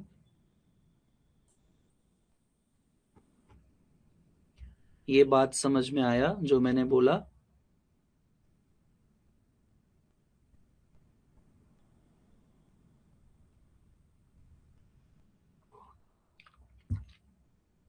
अच्छा, कब करना है ये शॉर्ट नोट्स, कब बनाना है? लिखिए। हाँ बता रहा हूं प्रिया, बता रहा हूं। ये नोट्स कब बनाना है लिखिए अपने नोटबुक में, नोट करिए। ये नोट्स आप तब बनाएंगे जैसे ही आपने कोई थियरी पढ़ा या थियरी का क्लास किया। सपोज मैं कल, मान लीजिए कल मैं आपको पढ़ाता हूं जियोमॉर्फोलॉजी का पहला चैप्टर। मैं पढ़ाऊंगा आपको जो जियोमॉर्फोलॉजिकल थॉट है वो पढ़ाऊंगा। उसमें जेम्स हटन, यूनिफॉर्मिटेरियनिज्म, कैटास्ट्रोफिज्म, ये सब आएगा। तो अब आपको उस पूरे क्लास का एक छोटा सा समरी 1 पेज से भी कम में बना लेना है। अब कहोगे सर क्या नोट करें क्या नहीं नोट करें, ये बहुत कंफ्यूजिंग होता है। तो वो अगर मेरी क्लास आप करोगे ना, तो मैं क्लास में बता देता हूं, देखिए ये इंपॉर्टेंट है, ये आ सकता है, ये इंपॉर्टेंट है, नोट कर लीजिए, ऐसा मैं बोलता रहूंगा क्लास में। देखिए ये लाइन इंपॉर्टेंट है, ये इंपॉर्टेंट है नाम, इसको नोट कर लीजिए, इसको नोट कर लीजिए, मैं बोलता रहता हूं क्लास में। आपका काम आसान, ठीक है। लेकिन अगर आपने शॉर्ट नोट्स नहीं बनाया तो जो बीमारी आपकी भूलने वाली ना एग्जाम के पहले, वो बीमारी लाइलाज रहेगी, कैंसर जैसी, कोई इलाज नहीं है। लेकिन अगर आपने ये दवाई डे 1 से बनानी शुरू की तो मेरा विश्वास मानिए आपकी भूलने की बीमारी खत्म हो जाएगी। नोट्स नहीं बनाना है आपको। नोट्स तो ये बुक्स हैं, जो ये क्लास नोट्स की बुक्स हैं, ये जो बुक्स है ना, ये क्लास नोट्स की बुक्स हैं। इसका नोट्स नहीं बनाना है। मैं कोई नोट्स नहीं लिखवाता हूं क्लास में। मैं क्लास में ऐसे लिख के नहीं पढ़ाता हूं। आई डोंट बिलीव कि मैं लिखूं, मैं आपको बोलूं और आप बैठ के लिखो। मैं कोई प्रोफेसर थोड़ी हूं। कॉलेज में हैं आप लोग, यूनिवर्सिटी में है कि मैं आपको बोल के लिखवाऊं पढ़ाऊं? नंबर के लिए पढ़ रहे हो आप लोग? नहीं, कंपटीशन क्रैक करना है, उसके लिए पढ़ रहे हैं। हमें तेज चलना पड़ेगा क्योंकि समय बहुत कम होता है, पढ़ना बहुत ज्यादा होता है। इसलिए मैं रेडीमेड स्लाइड्स ले आता हूं, उन्हीं पे चीजें लिखी होती हैं, एक तरफ हिंदी एक तरफ इंग्लिश। आप अपने प्रिफर्ड लैंग्वेज को चूज कर सकते हैं और अपना short notes from the day one बनाना शुरू कर सकते हैं।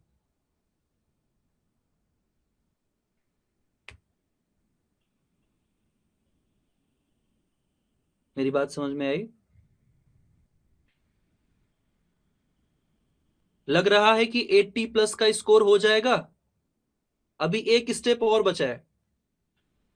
5 पिलर के 4 पिलर्स तो हो गए, रिवीजन तक हम आ गए। एक पिलर मैंने और ऐड किया है आप लोगों के उस डर को हटाने का। हालांकि जो 5th पिलर है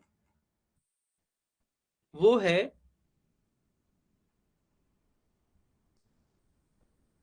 रिपोर्ट्स या फिर लेटेस्ट डेटा।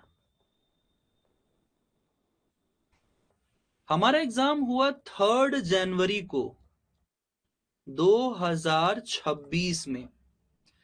लेटेस्ट डेटा या रिपोर्ट्स रिलेटेड क्वेश्चंस आए थे 2024 वाले। ऑफ कोर्स 2024 का डेटा रहा होगा, लेकिन पब्लिश हुआ होगा 2025 में।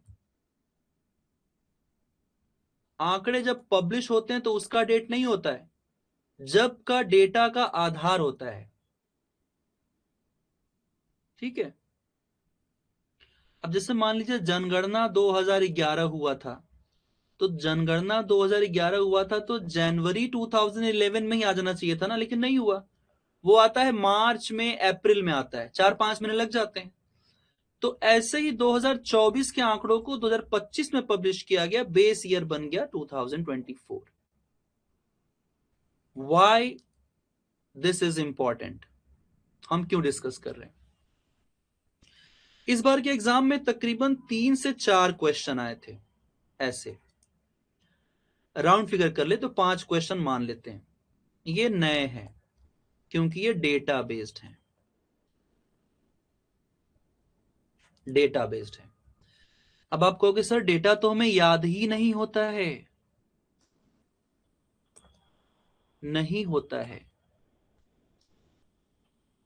किसी को याद नहीं होता है डेटा। क्या सेंसस सब मुझे याद है? नहीं, किसी को याद नहीं होता है। ऊपर से अगर नया डेटा आ जाए तो। अब डेटा भी क्या आ रहा है, ट्रेड से रिलेटेड पूछ रहा है, व्यापार।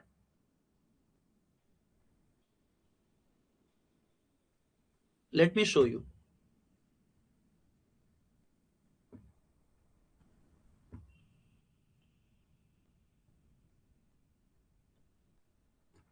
पहले हम ये क्लास कंप्लीट कर लें, फिर आप लोग का जो भी छोटा मोटा डाउट है उसको भी कर लेंगे। ठीक है, ये क्लास पहले कंप्लीट कर लें।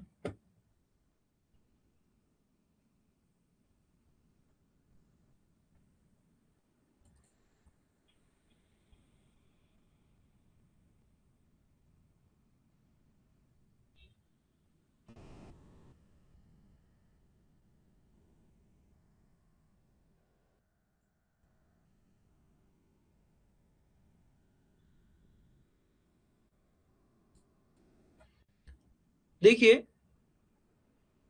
ये दिख रहा होगा, स्लाइड थोड़ा भी ओपन होगा, है ना? ये देखिए, ये है वर्ल्ड ट्रेड स्टैटिस्टिकल्स रिव्यू 2021। 24 का डेटा भी आ चुका है। अब ऐसे ही डेटा रिलीज होते हैं। ये WTO का डेटा है, वर्ल्ड ट्रेड ऑर्गेनाइजेशन का डेटा है। अब आप मुझे ये बताओ, ये, है ना, ये लगभग 136 पेज का एक डेटा सेट है, 136 पेज का। ऐसे ही तकरीबन तकरीबन मान के चलो आप, हर 6 महीने में 20 से 25 लेटेस्ट डेटा सेट क्या होते हैं, पब्लिश होते हैं हर 6 महीने में। क्या आप ये 20 से 25 डेटा रटने जाओगे इतना पढ़ने के अलावा? अगर हम इन सबको क्लब कर ले तो ये लगभग लगभग हमारे 2 से 3 यूनिट के बराबर है। 2 से 3 यूनिट के बराबर है पूरा का पूरा ये डेटा। 2 से 3 यूनिट मतलब समझो आप, जियोमॉर्फोलॉजी रख लो, क्लाइमेटोलॉजी रख लो, ओशनोग्राफी। अगर आप ये डेटा पढ़ते हैं तो इतना यूनिट आपने पढ़ लिया, इक्विवेलेंट। बात समझ आ रही है? 2 ऑप्शन है हमारे पास, वी हैव 2 ऑप्शंस लेफ्ट। मान लेते हैं कि 5 क्वेश्चन आता है, मान लेते हैं। हम क्या करेंगे इस बार से, जो हमारे सिलेबस में, मैं आपके ऊपर बर्डन नहीं बढ़ाना चाहता, ऑलरेडी मैं आपको बर्डन दे चुका हूं 4 पिलर्स कंप्लीट करने का। इसमें से पहले ही क्वेश्चन आ चुका है कि डेली करना है क्या। हाँ भाई, डेली करना है। पीवाईक्यू डे 1 से सॉल्व करना है क्या? बिल्कुल। टेस्ट सीरीज कब से लगाना है? जैसे ही कोई थ्योरी आपकी खत्म होती है। रिवीजन कब करना है? वीकली बेसिस पे करना है। ऑलरेडी आपके 4 पिलर पे आपको मैं लगा चुका हूं। 5th पिलर में आपका काम बढ़ेगा, मतलब आपके ऊपर लोड और आएगा। तो इसको हम थोड़ा अनलोड कर लेते हैं, लोडिंग थोड़ी कम कर लेते हैं। सिलेबस में मैं फाइंड आउट करूंगा ऑब्वियसली ये ट्रेड ट्रांसपोर्ट ज्योग्राफी से है, ज्योग्राफी ऑफ इंडिया से है, यही 2-3 सेक्शन होते हैं, और पॉलिटिकल ज्योग्राफी से है। ठीक है। थोड़ा बहुत आपको देखने को मिलेगा, जो ये वाला सेक्शन है बता रहा हूँ, जो economic geography, of course economic geography से आता ही आता है ना। और इस बार पॉपुलेशन से भी पूछा था, वर्ल्ड पॉपुलेशन से रिलेटेड डेटा पूछा था, है ना, वर्ल्ड पॉपुलेशन का। तो वही मैं बता रहा हूं कि अब ये सब क्या है ना, एक बर्डन है। आप अगर इतने रिपोर्ट्स पढ़ने बैठोगे जो कि याद नहीं होगा, मुश्किल है। लेकिन फिर भी हम इसका काट निकालते हैं, मतलब अगर जहर है ये, तो जहर को काटने वाला जहर एक और हम लोग बनाते हैं, कहते हैं ना, जहर ही जहर को काटता है। तो देखिए, हम सिलेब मैं मतलब हम मतलब मैं फाइंड आउट करूंगा सिलेबस में ऐसे टॉपिक्स को जहां से किसी भी तरीके का रिपोर्ट बन सकता है, या कोई भी डेटा उस रिपोर्ट के ऊपर पब्लिश हो सकता है। I will find out those topics, this is my responsibility. And उन टॉपिक्स से रिलेटेड वो डेटा सेट मैं लेकर के आऊंगा, और मैं आप लोगों को उसका समरी प्रोवाइड करूंगा। Summary, not the entire PDF. PDF तो ये है, ये पीडीएफ है, 136 पेज का पीडीएफ है। क्या पढ़ोगे आप इसमें, बताओ? आप यहां से पढ़ना शुरू करेंगे तो पढ़ते रहेंगे बाप, पूरा आपको पढ़ना पड़ेगा ये सब कुछ। देख रहे हो, ये सब पढ़ना पड़ेगा, ये सब डेटा है।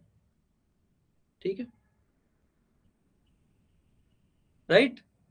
मैं आपको एक समरी प्रोवाइड करूंगा, वो समरी आप पढ़ लेना, आपके लिए वो मोर देन इनफ हो जाएगा। वन थिंग, पहला काम मैं समरी प्रोवाइड कर दूंगा, वन थिंग। सेकेंड थिंग, मैं उन्हीं समरीज के ऊपर बेस्ड कुछ एमसीक्यूज क्रिएट करके दूंगा आप लोगों को। जैसे एग्जाम में पूछा ना, ट्रेड रिलेटेड जो क्वेश्चंस आए थे, उसी से रिलेटेड मैं कुछ एमसीक्यूज भी आप लोगों को दे दूंगा आपके टेस्ट सीरीज में।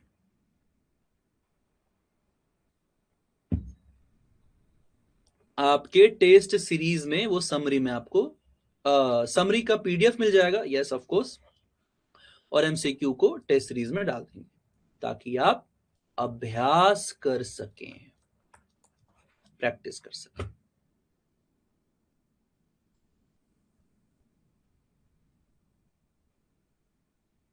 Is this enough?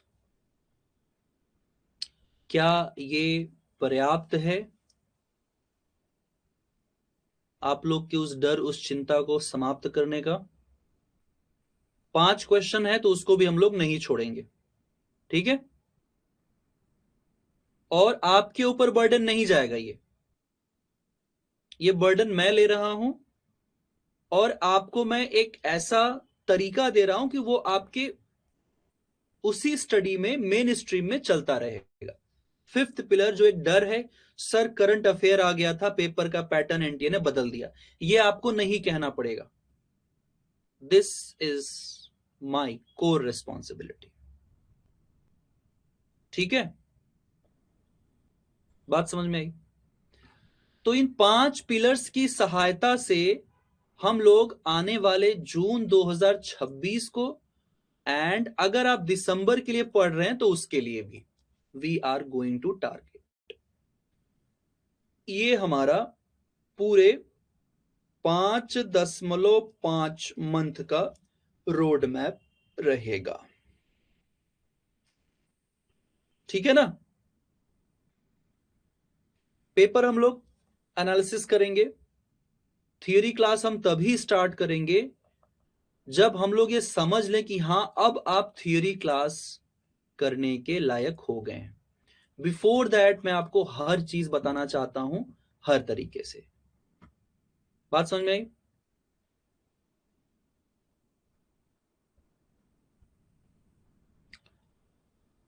Paper 1, yes, paper 1 की बात भी है। पेपर 1 के लिए मुझे ऐसा लगता है कि हमें एक सेशन अलग से करना पड़ेगा, क्योंकि मैं उसको 10 मिनट में नहीं बता सकता, 20 मिनट में नहीं बता सकता। मैं जैसे ज्योग्राफी को बताया मैंने, वैसे ही पेपर 1 को भी बताऊंगा। अगर वो हमारे लिए इंपॉर्टेंट है तो हम उसके ऊपर उतना ही इंपॉर्टेंट सेशन रखेंगे। तो मेरे हिसाब से आज रहने देते हैं, क्योंकि आज ऑलरेडी 1.5 घंटे हो चुके हैं। नेक्स्ट में हम लोग पेपर 1 को लेकर के चर्चा करेंगे, फ्रॉम यूनिट 1 टू यूनिट 10। कैसे करना है, किस तरीके से पढ़ना है, क्या अप्रोच इसका रखना है, ये सब कुछ हम लोग लेकर के चलेंगे, ठीक है। कोई दिक्कत परेशानी? जब ये इसका हो जाएगा स्ट्रेटजी, तो हम लोग जो इस बार 3 जनवरी का पेपर था, मैं ऐसे लिखता हूं, इस बार जो दिसंबर 2025 का पेपर था, हम इसको पूरा स्टडी करेंगे। फिर इसके पहले जो पेपर हुआ था जून 2025 का, इसको भी स्टडी करेंगे। हम जून को इसलिए स्टडी करेंगे क्योंकि हमारा टारगेट ही जून का एग्जाम है, जून 2026। तो इसलिए जून वाले पेपर को स्टडी करना बनता है। तो जो हमारा अगला क्लास होगा वो पेपर 1 के ऊपर हम डिस्कशन करेंगे। उसके बाद जो अगली क्लास होगी वो हम क्वेश्चन पेपर को डिस्कशन करेंगे। इस बार मैं आप लोग को अलग तरीके से पढ़ाना चाहता हूं। मेरा ऐसा मानना है कि अगर आपने प्लानिंग अच्छे से कर ली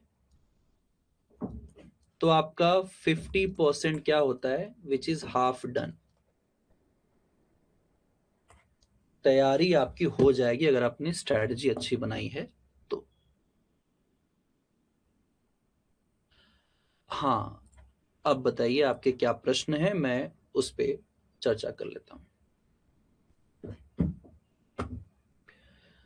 अगर आपने फाउंडेशन बैच 6 मंथ का लिया है जून 2026 के लिए, अगर आपने फाउंडेशन बैच लिया है दिसंबर 2026 के लिए, तो आपको बुक्स हार्ड कॉपी में बुकलेट्स जाएंगी। ये वाली बुकलेट्स आपके आपके एड्रेस पे जाएंगी, ठीक है। ओके, दूसरा सवाल, लाइव क्लास बस 2-3 दिन और मेरे हिसाब से। मंडे को मिलेंगे हम लोग, मंडे को हम लोग फिर चर्चा करेंगे।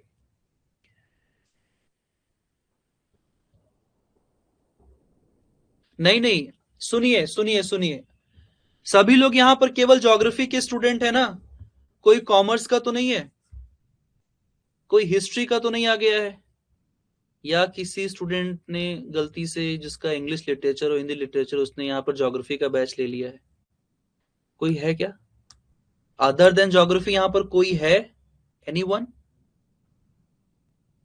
नो? गुड। इसका मतलब आप लोग ज्योग्राफी ही पढ़ते हैं और कोई दूसरा सब्जेक्ट नहीं पढ़ते। ठीक है, पहली चीज ये क्लियर हो गया कि आपका सब्जेक्ट ज्योग्राफी है। अब अगर आपने मास्टर्स किया है और आपके पास एक अपॉर्चुनिटी आई, आपके गेट पे नॉक कर रही है, तो आप गेट ओपन ही नहीं करोगे? पता कैसे चलेगा क्या अपॉर्चुनिटी आई है? मेरे कहने का मतलब ये है कि अगर आपका सब्जेक्ट ज्योग्राफी है, मास्टर्स किया है, आपके सामने मौका आया यूजीसी नेट से अलग कोई एग्जाम देने का जिसमें एक सब्जेक्ट मुख्य विषय ज्योग्राफी है, जाइए उस एग्जाम को दीजिए। चाहे वो असिस्टेंट प्रोफेसर हो, चाहे वो पीजीटी का हो, कोई भी एग्जाम हो जिसमें ज्योग्राफी है। पढ़ तो आप भूगोल ही रहे हैं ना, और इतनी मेहनत क्यों कर रहे हैं? एक एग्जांपल दूं, मेरा एक जूनियर था, वो मतलब है मतलब वो दिल्ली आया यूपीएससी की तैयारी करने। हम लोग अगल बगल ही रहते थे,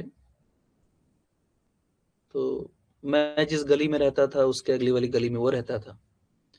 हमारा बैच भाई हम लोग के साथ का था, उनका बैच उनके साथ के लोगों का था। यूपीएससी की तैयारी उसने तकरीबन 1.5 साल की, प्रीलिम्स नहीं निकला।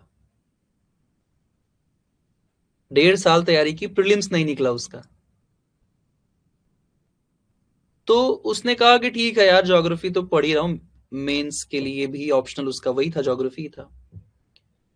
उसने यूजीसी नेट का एग्जाम दिया, उसका नेट हो गया, जेआरएफ नहीं हुआ, नेट हो गया। लेकिन उसने पढ़ाई नहीं की ज्योग्राफी के अलग से नेट के लिए, उसने वही ज्योग्राफी पढ़ा यूपीएससी के लिए, और उसी के बिहार पर वो बैठा और उसका नेट क्वालिफाई हो गया। अच्छी बात है, नेट हो गया। उसके 6 महीने बाद एक वैकेंसी आती है असिस्टेंट प्रोफेसर की उत्तर प्रदेश में। उसने फॉर्म भर दिया, उसका नेट था, उसने फॉर्म भर दिया। फॉर्म भर दिया, एग्जाम का डेट आया, एग्जाम दे दिया, क्वालिफाई कर गया।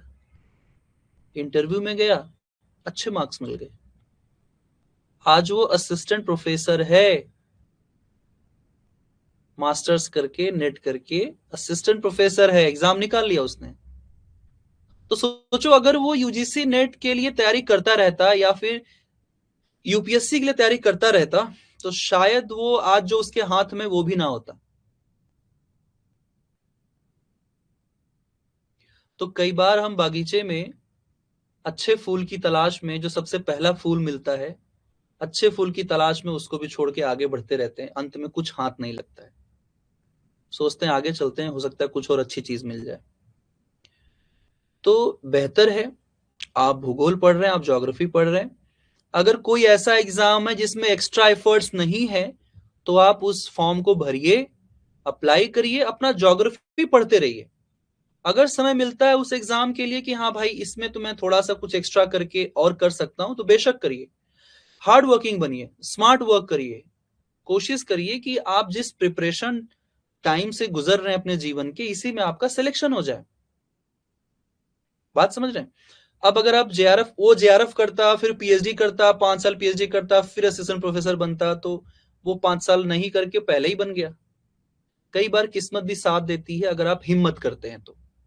आप हिम्मत ही नहीं करोगे तो किस्मत तो कोसों दूर रहेगी आपके उस अच्छी चीज से। ठीक है, बात समझ में आई मेरी?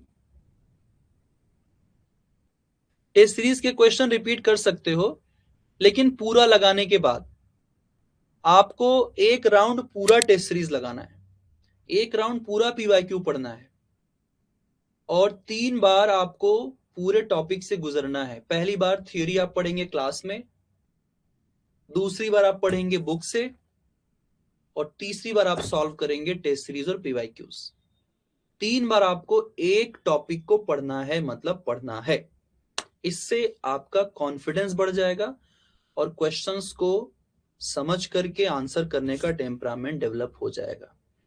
एग्जाम टाइम में डर करके गलती वही करता है जिसने स्ट्रेटेजिकली पढ़ाई नहीं की होती है।